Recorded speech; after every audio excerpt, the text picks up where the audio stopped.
Hello and welcome, I'm Blue Phoenix. Today I'm going to be talking about On a Sunbeam by Tillie Walden. It's a 2018 graphic novel that centers around Mia, who joins a reconstruction crew to rebuild old buildings in space and turn them into things like offices and apartment buildings. Meanwhile, there's a second timeline going on of her time in boarding school where she ends up meeting Grace, another new student, who ends up leaving about halfway through the school year with her three sisters to never be seen again. And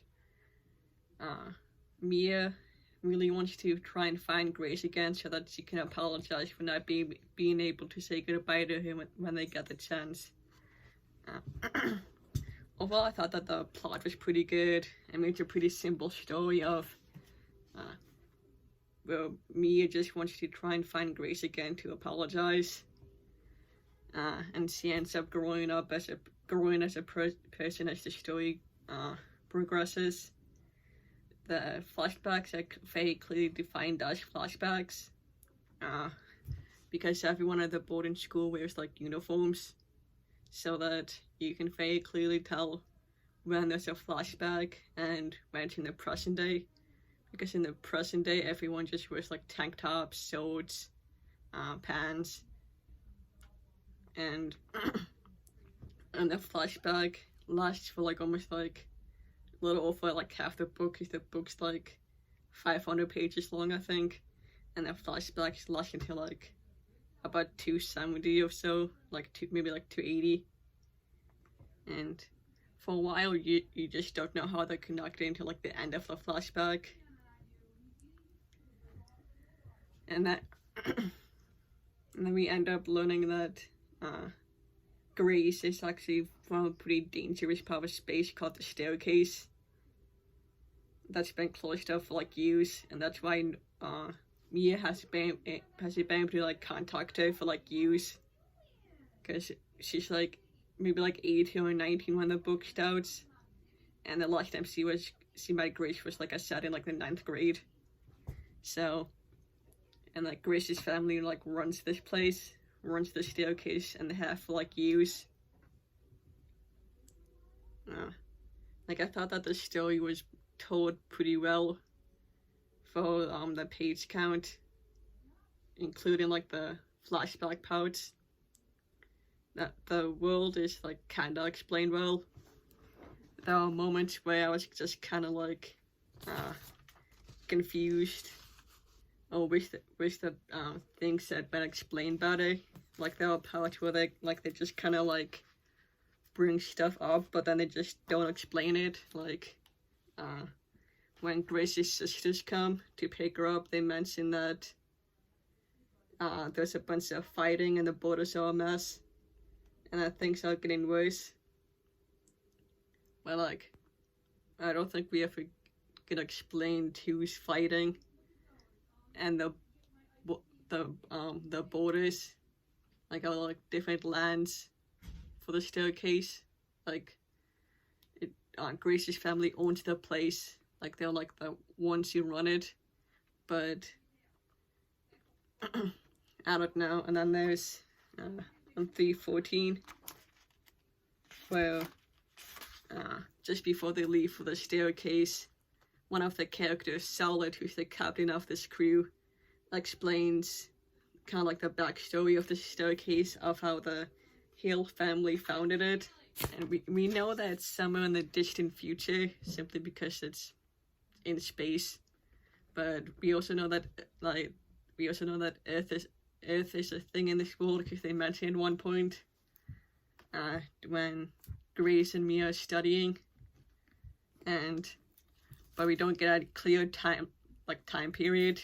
At one point they mentioned that there was a bunch of like migration in the 50s, but we don't get it's like 2050, 2150, what is it?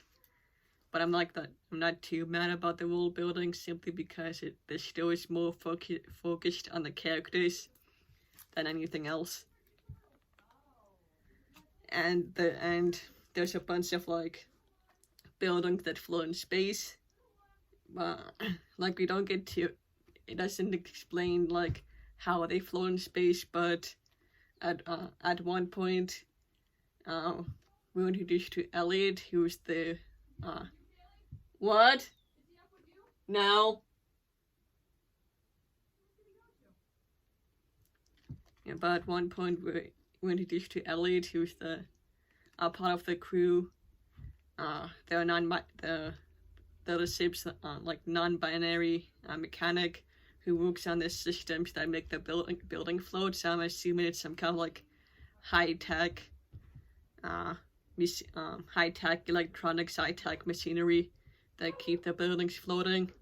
And I'm assuming it also gives these places like their own oxygen system, like their own filtration system to be able to sustain themselves in space, and like some type of navigation so that they can avoid things like meteors or like space rocks or something. I don't know, but I'm kind of assuming that they have a bunch of systems in place to be able to keep floating. And I did kind of like the characters. I thought they were pretty well defined. Like we didn't get too much of their backstories like before this. Like we get hints like Alma and Solid, ALMA, for Alma, are a married couple. Like everyone in this book is a woman except for Elliot, who is non-binary, and the ship's cat named Paul. But like but Alma and Solid have been married for I think a couple of years. They met when they were doing a bunch of flying to bring people back from being stranded on planets. When they did a bunch of illegal flying like years ago, they would go around wherever there was a white flag and bring them back to like other planets, other cities, whatever you want to call it. And they met doing that, and that's also how they met Elliot. I'll get into that in like a second. But and Alma is also the aunt of Jules, Jules, who is another member of this repair crew. I think it was Jules is her older sister's child who ended up dying a couple of years before I think the story starts. And so Jules ended up becoming the guardian. Alma ended up becoming the guardian of Jules. And so she ended up taking her on in this crew, and she and Solid ended up taking more like legitimate jobs. But they have a pretty strained relationship because Alma is kind of strict. She's trying to do her job the best she can. She even mentioned at one point when she's talking with Mia that sometimes she doesn't know how to take care of Jules, because she and Jules are kind of alike in the fact they're both pretty stubborn and hard-headed and kind of like say like the first thing that comes out of their mouth. But I liked Alma's and Solid's relationship. I thought it was pretty sweet. Like none of the romances in this book are like overly physical. They're a lot more like emotional, which is kind of nice. Because this is a LGBTQ book. Like everyone in here except for like everyone in this book is in the same sex relationships, and so Grace and Mia are romantically involved. But all the romances we see are pretty very sweet. I thought they were pretty well done. Like Grace and Mia had like kind of a slow burn. Like there were a couple points in the book where Grace and Mia were talking, and I kind of felt like at one point I felt like they got into a fight over something, and Mia said something that didn't seem like it would come out of her mouth of a 14-year-old girl, but I still thought that was sweet regardless. Like like I like the friendship between Jules, Mia, and Elliot. Like we always see them hanging out together. We see them playing this game together. When they do end up getting to the staircase, they end up sleeping in a cave, and the three of them like stay in a little group together. So I bought their friendship. Like I bought the fact that these three people were friends with each other. And like Elliot is like the ship's mechanic. Like they work on a lot of the electronics of the building they go to, like I mentioned. They seem to be pretty like knowledgeable about it. They end up teaching Mia after this incident that happens, and Mia is like progressing pretty well under Elliot's tutelage. Like Elliot's, I found their backstory pretty confusing. Like they used to live on the staircase, and they were an apprentice mapmaker to a woman named Sid. But Sid ended up getting killed while they were out doing the job, and then Elliot ended up killing the what I think is the animal that killed her. They call it like a fascined fox. It's like they also refer to it as an ancient being. Though I think the ancient beings specifically refer to these mythical, almost spiritual foxes. And like they seem to have some kind of like magical power or something, because one of them towards the end Jules gets sick, and the fox ends up bringing her back to like the Hale family house, and it almost like teleports in there and then kind of like teleports away. So it's like they seem to have some type of powers that none of all of the other animals seem to have in this place, because they have normal things like foxes and cats, or these foxes seem to be more of like supernatural, magical, like ethereal almost type of animals. Because one of them that Jules meets is a lot bigger. It's like twice the size, 2 or 3 times the size of any of the animals on there. And she ends up meeting and starts to like talk to her, and it kind of like explains to her that she couldn't be down there, and so the fox ends up sending another fox with Jules to get away to safety. But back in Elliot, whatever, and like Elliot ended up being sentenced for killing an ancient being, and I think, but Elliot ended up getting away with the help of Sid's sister, who ended up putting up a white flag on the staircase, and Alma and Scylla came to go get them, and they haven't been back in like years. I think there's this just before this was just before they ended up also bringing out Grace out of the staircase, because Grace wanted to go to school, and sorry if you hear my mom, but Grace wanted to go out to school, and so her mom put up the white flag, and Alma and Solid came to go grab her. Alma and Solid came to go take her out of the school, and they brought her to the boarding school where Mia was, and Elliot was there, but they couldn't let Grace see Elliot, just so that because like no one knew what happened to Elliot. I think they all thought that they disappeared, and so when Elliot came back, they said that they didn't like being blamed, and I think they may have also maybe been blamed for Sid's death. For some reason. Like, I don't know why they maybe assumed that. Like, maybe they thought that, Elliot killed Sid and the fox, but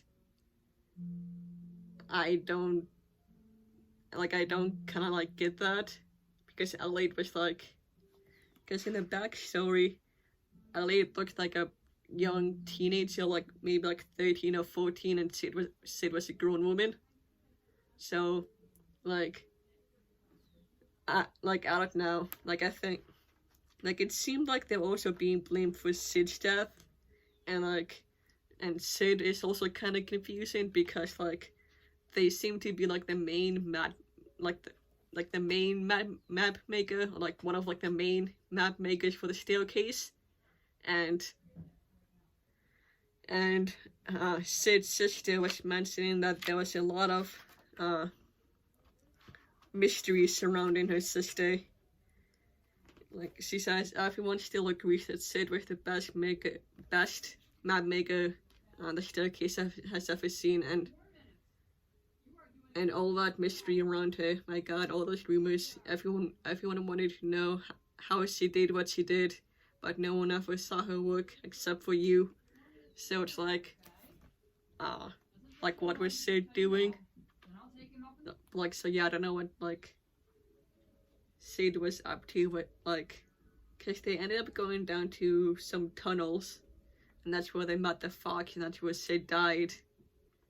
And like, she tells Elliot at one point that you'll need to finish these maps someday, but I bet we could. No, there isn't enough time for me, but there's time for you. So, like, I'm kind of assuming I don't know if I'm just not getting it, or if it's just not properly explained. Because, like, nobody knows why she went down to the tunnels. Like, not even her sister. Because, like, at one point, Elliot had gone back to Sid's sister's house after they get to the staircase, and they were talking, and like, not even like her sister didn't seem to know what she was doing, and Elliot didn't seem to know what she was doing, because Elliot even asks, "Why did we go down there?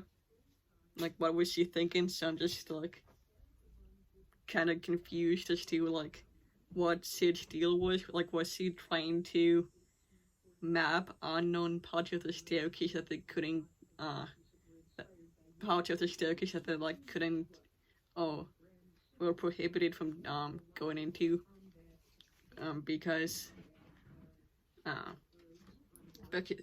they found it too like spiritual, or they just didn't want to like interrupt or ruin any of the natural environments, like because they view these Thessine fox as being something not of this world and seen as like what they can do and what they look like.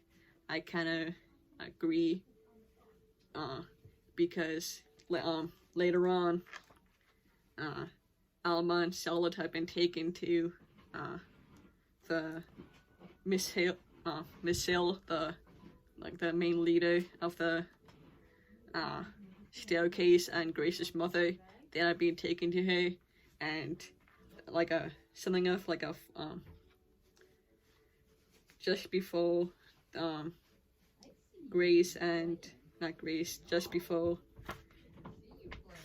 just before they were gonna try and speak with her, but Miss Hill wouldn't hear any of it after they discover that they're friends with Elliot. Since Elliot is still viewed as a criminal, she wouldn't speak to either Charlotte or Alma. But then as soon as the fox appears with Jules, after Jules ends up going down a crack she wasn't supposed to, and she ends up getting extremely sick, and so the fox brings her back, and they see that Miss Hill immediately is like, yeah, okay, yeah, this fox is one of our most, she says that she was with a Thessine fox TSS Ian, our oldest creature, and so she ends up is like, yeah, okay, yeah, I'll let you go, bring her back to the ship for medicine, but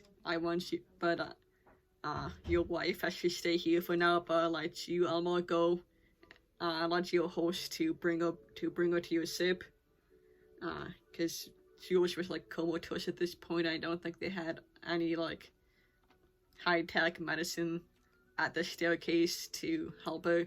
Or at least none that could be effective, so they might have something in the soup that could help her. And so, I mean, aside from really like Elliot's backstory being like a tad bit confusing, I wasn't too like mad about any of like the characters. Like none of them really like angered me to the point where like I like just dropped the book or anything. But like I also thought that the art was pretty good. Like I thought she did a pretty good job at making some of these places just seem like huge. Like when they first start getting to like the staircase, like that's the shape, and all of these landscapes seem just huge. Like the shape is just so tiny compared to a lot of these places. And like I thought she did a pretty good job of like there's like the main fox Jules meets, and she's so tiny compared to the fox.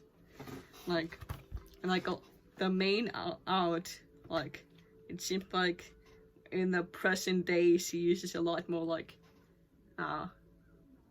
she sometimes uses a lot more like purples and oranges. While in the past she seems to like use a few more like blues.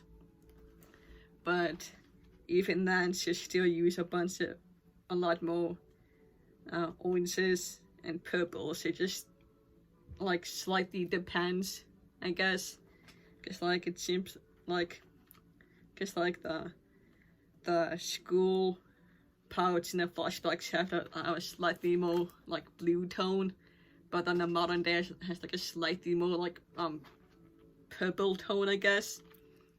And like some of the artwork can be pretty detailed, but at the same time the character details and are like kind of simplistic. Like I thought the environments were like pretty good. Like like the some like like I really have like no complaints about like the artwork or anything. Like she could be like super detailed in very specific moments, or they could be like slightly simplistic. I don't mean simplistic in like a bad way or anything. I thought there was like all of it was like pretty good for what it was. Like but like overall I just really like enjoyed this book. I thought it was like really good, like pretty well written and pretty good artwork. So yeah, if you guys can read this, you can pick it up probably at like the local library, because that's where I found it. It first like years ago, like in like 2019. I think I read it like a little while after it came out. So see you.